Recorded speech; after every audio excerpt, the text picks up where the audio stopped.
अच्छा जी, इस चैप्टर का लास्ट टॉपिक रह गया which is the warfarin poisoning. Warfarin poisoning का केस प्रेजेंट किया कि एक 2 साल का बच्चा है और वो हेमोप्टाइसिस के साथ प्रेजेंट करता है after eating the red poison tablets accidentally, यानी चूहे मार दवाई बच्चे ने एक्सीडेंटली खा ली है 2 साल के बच्चे ने, और अब उसको हेमोप्टाइसिस हो रहा है।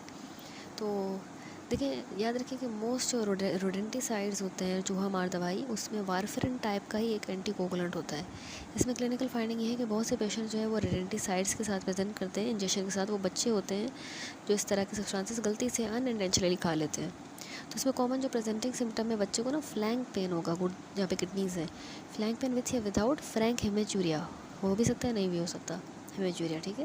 बहुत ज़्यादा एक्सेसिव उनको ब्लीडिंग होगी या ब्रूजिंग होगी, इवन अगर रिलेटिवली माइनर ट्रॉमा भी होता है या फिर अगर बिल्कुल कोई भी ट्रॉमा नहीं होता तो उस पर भी उनको बहुत ज़्यादा ब्लीडिंग और ब्रूजिंग हो रही होगी।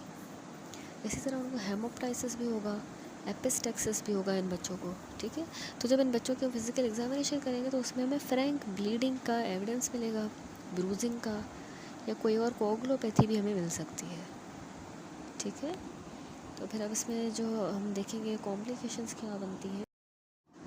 कॉम्प्लिकेशंस में आपने याद रखना है वारफेरिन पॉइजनिंग में स्पॉन्टेनियस इंट्रा एब्डोमिनल हेमरेज हो सकती है, खुद ही स्पॉन्टेनियसली, ठीक है। इसी तरह हेमेच्यूरिया हो सकता है, यूरिन में ब्लड, हेमेटिमेसिस वोमिटस में ब्लड, स्पॉन्टेनियस हीमोपेरिटोनियम हो सकता है, ठीक है।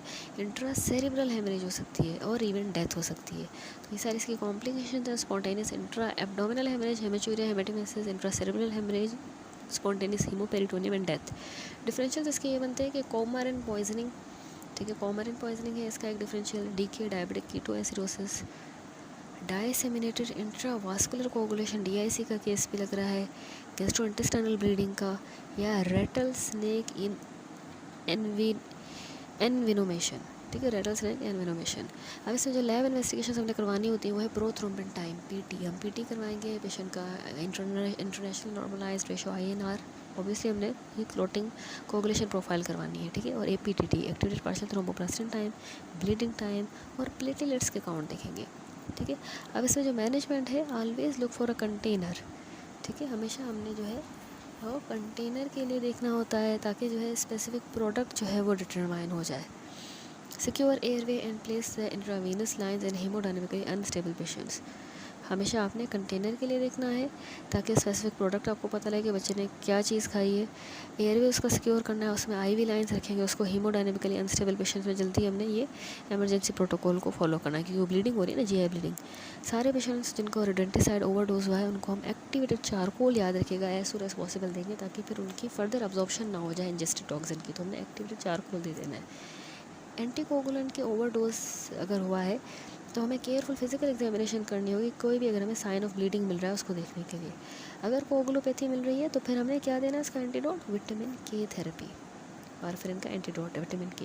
इन एडिशन टू विटामिन के हम प्रोथ्रोम्बिन कॉम्प्लेक्स के कंसनट्रेट्स या फ्रेश फ्रोज़न प्लाज्मा भी दे सकते हैं रैपिडली ताकि एंटीकोगुलेशन जो है रिवर्स हो फ्रॉम द वारफेरिन जब पेशेंट लाइफ थ्रेटनिंग हेमरेज के साथ प्रेजेंट करें। तो एफएफपीस भी दे सकते हैं या prothrombin complex concentrates. Small unintentional injection अगर हो गई है एंटीकोगुलेंट रोडेंटिसाइड की तो उसमें पीटी रिपीट करवाएंगे 24 से 48 घंटों बाद पोस्ट इंजेक्शन, ताकि हम इंश्योर करें कि कोई भी इफेक्ट कोगुलेशन पाथवे पे प्रेजेंट है तो नहीं है।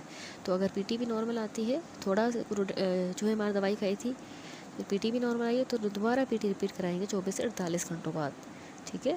प्रोग्नोसिस कैसी है, as long as the proper duration of therapy is used acute anticoagulant rodenticide overdose generally resolve uneventfully, ठीक है। जैसे ही जो है प्रॉपर ड्यूरेशन ऑफ थेरेपी हम करेंगे तो जो अक्यूट एंटीकोगुलेंट रोडेंटिसाइड ओवरडोज है वो खुद ही जो है अनइवेंटफुली ही रिजॉल्व हो जाता है, कोई मसला नहीं होता।